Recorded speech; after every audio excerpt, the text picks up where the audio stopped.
اللہ اکبر اللہ اکبر۔ اعوذ باللہ من الشیطان الرجیم، بسم اللہ الرحمن الرحیم۔ آج کی احادیث فضائل نماز میں سے ہے۔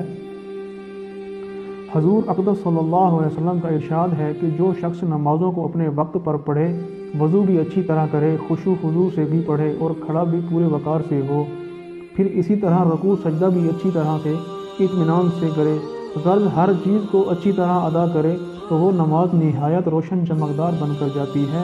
اور نمازی کو دعا دیتی ہے کہ اللہ تعالیٰ شانہ تیری بھی اسی طرح حفاظت کرے جیسی تو نے میری حفاظت کی۔ اور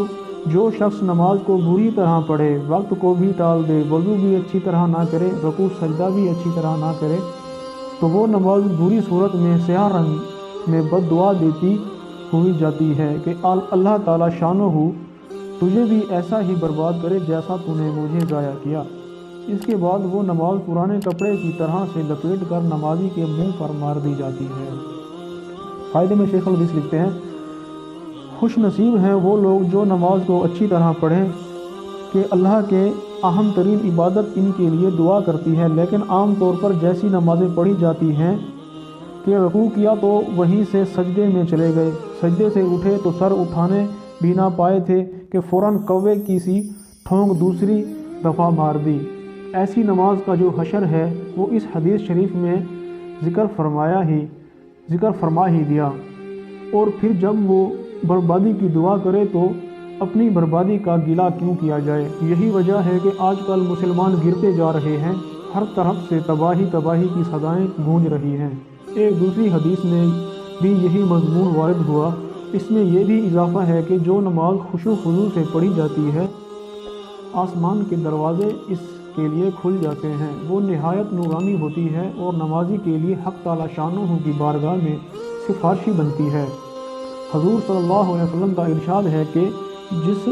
نماز میں رکوع اچھی طرح نہ کیا جائے کہ کمر پوری جھک جائے، اس کی مثال اس عورت کی سی ہے جو حاملہ ہو اور جب بچہ ہونے کے وقت قریب آ جائے تو استقاعت کر دے۔ ایک حدیث میں ارشاد ہے کہ بہت سے روزے دار ایسے ہیں جن کے روزے سے بجز بھوکا اور پیاسا رہنے سے کوئی حاصل نہیں، اور بہت سے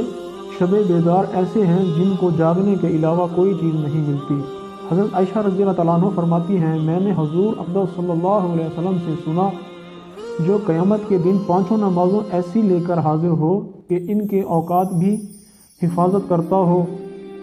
اور وضو کا بھی اہتمام کرتا ہو اور ان نمازوں کو خشوع خضوع سے پڑھتا رہا ہو، تو حق تعالیٰ شانہ نے عہد فرمایا ہے کہ اس کو عذاب نہیں کیا جائے گا، اور جو ایسی نمازیں نہ لے کر حاضر ہو اس کے لیے کوئی وعدہ نہیں، چاہے اپنی رحمت سے معاف فرما دیں چاہے عذاب دیں۔ ایک اور حدیث میں ہے کہ ایک مرتبہ حضور صلی اللہ علیہ وسلم صحابہ رضی اللہ تعالیٰ عنہ کے پاس تشریف لائے اور ارشاد فرمایا، تمہیں معلوم بھی ہے اللہ جل شانہ نے کیا فرما دیا؟ صحابہ رضی اللہ تعالیٰ عنہ نے عرض کیا کہ اللہ اور اس کے رسول صلی اللہ علیہ وسلم ہی جانتے ہیں۔ حضور صلی اللہ علیہ وسلم نے اہتمام کی وجہ سے 3 مرتبہ یہی دریافت فرمایا اور صحابہ رضی اللہ تعالیٰ عنہ کرام یہی جواب دیتے رہے۔ اس کے بعد ارشاد ہوا کہ حق تعالیٰ شانہ اپنی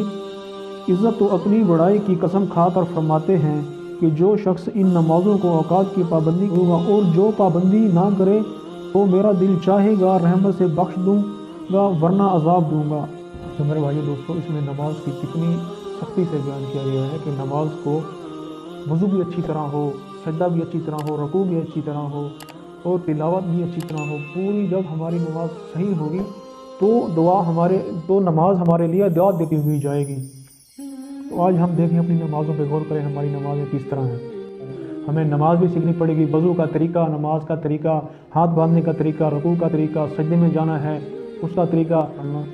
یہ تو ہے کہ ہم اللہ کے گھر بھی جاتے ہیں، وضو بھی کرتے ہیں، نماز بھی پڑھتے ہیں، لیکن اس کا ہمیں فائدہ نہ ہو، اس کا اجر نہ ملے تو وہ ہماری نماز ضائع جائے گی۔ نماز ایک ایسی مثال ہے جیسے کہ ہم ایک سکول میں جاتے ہیں، ٹھیک ہے، ہم 1 سال وہاں پہ پڑھائی کرتے ہیں، ایک بچہ سکول جاتا ہے، 1 سال وہاں کڑی محنت کرے، اس کے بعد امتحان ہو اور امتحان میں وہ فیل ہو جائے تو اس کا پورا سال گیا، اس کا مستقبل ختم۔ پھر وہ دوبارہ 1 سال محنت کرے گا، پھر وہ وہیں تک آ کے پہنچے گا، پھر بھی وہ اگر صحیح امتحان دے گا، صحیح سبق یاد کرے گا تو ہی پاس ہوگا۔ تو یہ ہمارے لیے بھی دنیا ایک امتحان ہے، ہم اس امتحان میں آئے ہوئے ہیں۔ اگر ہم اس کی امتحان میں رہ کے آخرت کی کامیابی ہم نے آخرت کے لیے، یہ اصل جو ہے نا ہماری وہ آخرت ہے، دنیا فانی ہے، یہ ختم ہو جانی ہے، وہ جو ہے نا وہ آخرت وہ ہمیشہ ہمیشہ کے لیے رہنی ہے، اس کے لیے ہمیں جو ہے نا اس کی تیاری کرنی ہے، نماز کو کر پڑھنا ہے، نماز کو صحیح پڑھنا ہے، ہر چیز۔ تو میرے بھائی دوستو جو کچھ پڑھا سنا اللہ تعالیٰ اس پر ہمیں سب کو عمل کرنے کی توفیق عطا فرمائے گا۔ ویڈیو اچھی لگے تو چینل کو سبسکرائب ضرور کریں، تو اس طرح ہماری حوصلہ افزائی ہوتی ہے، اور چینل کو سبسکرائب ضرور کریں، اور ویڈیو کو لائک شیئر ضرور کریں۔